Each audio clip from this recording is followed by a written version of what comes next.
Assalamualaikum warahmatullahi wabarakatuh. Selamat pagi, bagaimana kabar adik-adik? Semoga sehat ya. Nah, di pertemuan hari ini kita akan melanjutkan pembelajaran bahasa Indonesia dengan materi metode menulis dan membaca puisi. Nah, sebelum kita masuk ke dalam penjelasan materi menulis dan membaca puisi, saya ingin bertanya, masih ingatkah pengertian puisi itu apa? Ya, puisi itu adalah karya sastra atau seni tertulis yang disusun menggunakan kata-kata yang indah dan mempunyai makna. Nah, selanjutnya bagaimana cara menulis puisi itu? Cara menulis puisi itu, hal pertama yang harus dilakukan saat menulis puisi itu, kita harus mengetahui metode apa yang kita pilih untuk menulis puisi. Kali ini saya akan menjelaskan tentang salah satu metode untuk menulis puisi, yaitu metode picture and picture dengan media gambar. Jadi metode picture and picture ini adalah metode yang dilakukan dengan mengamati suatu gambar secara langsung. Nah, metode picture and picture ini juga sangat bermanfaat dalam pembelajaran puisi. Kenapa? Hakikatnya menulis puisi ini merupakan hasil rekaman dari peristiwa atau gambaran objek menarik yang dituangkan melalui pemikirannya ke dalam bahasa tulis. Nah, maksud contoh dari metode picture and picture ini seperti media gambar tentang alam.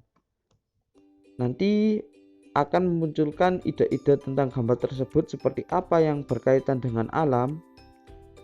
Lalu kan setelah melihat salah satu gambar tersebut pasti terlintas di pikiran siswa, lalu dituangkanlah dalam bentuk puisi.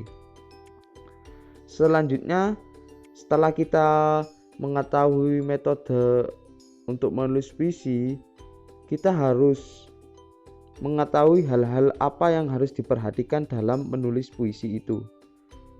Hal-hal yang harus kita perhatikan dalam menulis puisi itu, yang pertama adalah menentukan tema puisi. Kalian harus tentukan dulu tema apa yang akan kalian buat. Nah, ada beberapa tema yang bisa kalian pilih, misalnya seperti tema alam, tema hewan, tema sahabat, atau tema keluarga.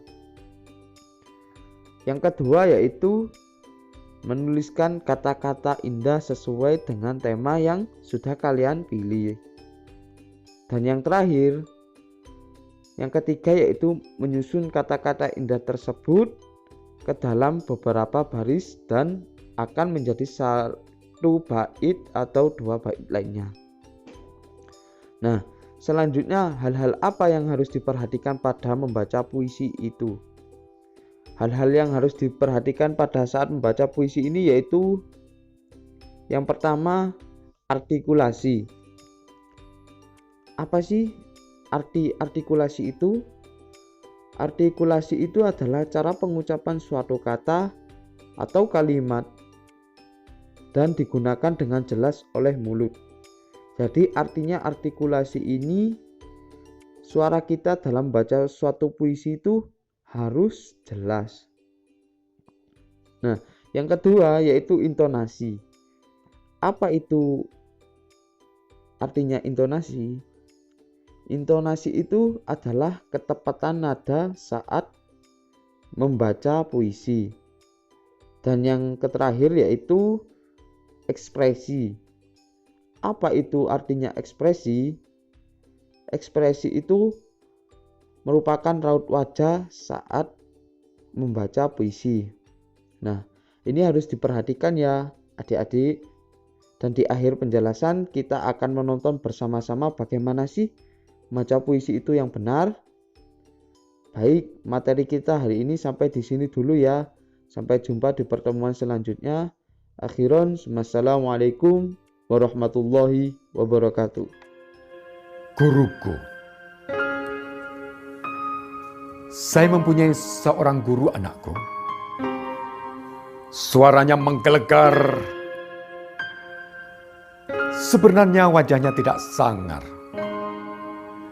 Tetapi setiap ada kebatilan, tatapannya selalu nanar dan ia damprat siapa saja yang tidak benar. Anehnya, kami tidak pernah dendam. Sampai akhir hayatnya, ia miskin. Miskin bahasa. Sebanyak apapun ia berbicara, yang keluar hanya kata cinta.